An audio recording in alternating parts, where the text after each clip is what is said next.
Being a leader today is not easy because there is so much uncertainty. We have social unrest, we have political unrest, we have turmoil all around the world.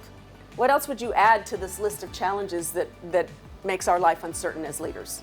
What else? Political correctness. Political correctness, that's a tough one, yeah. What else? Personal life.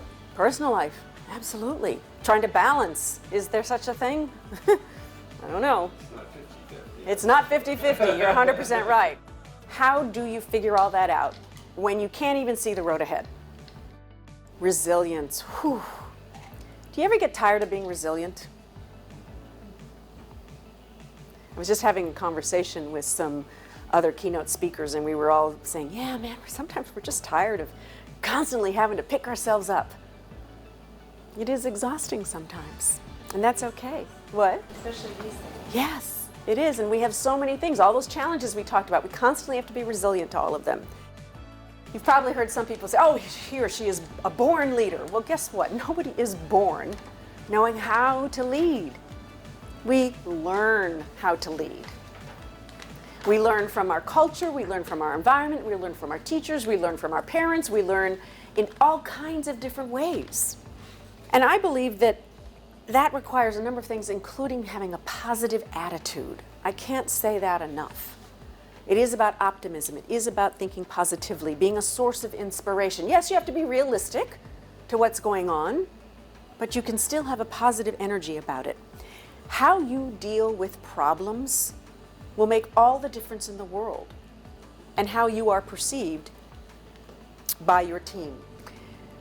Leaders don't have to tell people to do something. They inspire people to follow them.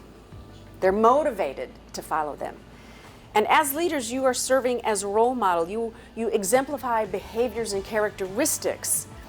And what you model to your teams is how they're going to model to other people that they work with. It's a characteristic that I truly believe that every leader must have. Because maybe some of the old ways, the things that got us to here, may not get us to here and here today. And it's hard to follow because it's just changing all the time. Don't fail because you're unwilling to make change. We hear a lot about authenticity today. It revolves around transparent communication. Then it's about, can you build that relationship with somebody?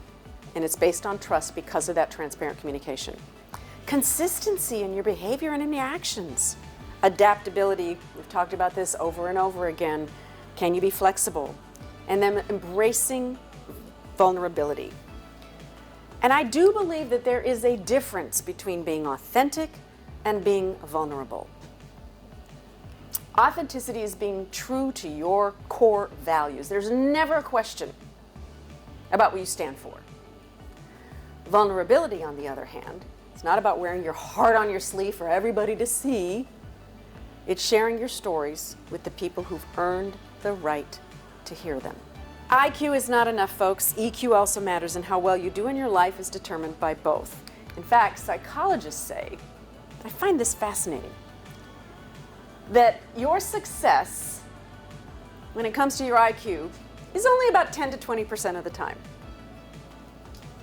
Maybe 25 if you're lucky. But guess what? The rest of it is EQ and everything else. When I first found out about this research, I was like, wow. Because we all think, oh, it must be my intelligence, it must be my competence, it must be my skill set. Yeah, that's important. But it's also all of this. Leaders who have a high EQ are also very aware, self-aware, as well as aware of the world. They have empathy, they have authenticity, they have vulnerability. And they also are able to find a way to encourage creativity. They're also able to offer new challenges to people, but at the same time, they offer them the support that they need. And they're very clear about setting expectations. Does somebody know exactly what they're supposed to do, when they're supposed to get it done? If they need other people, how are they going to get it done? Have you told them, given them everything that they need to know? Have you communicated that expectation to them? Can you be a resource for them, a potential resource for them? Can you connect them to somebody else? Can you offer empathy, compassion to somebody? That's being a giver.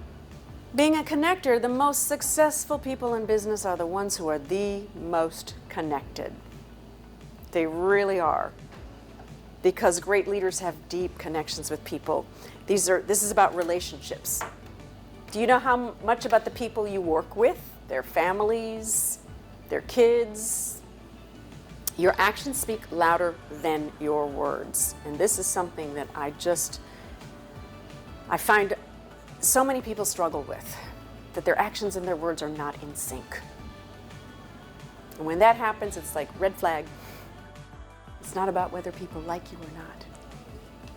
It's can you do the right things at the right time, etc. And then if you go back to these three things of being a giver and being a connector and being consistent, they may still not like you, but guess what? I think they're going to respect you. Become a leader only if you want to inspire people to lead. You can only inspire the people you are leading if you are inspired to lead.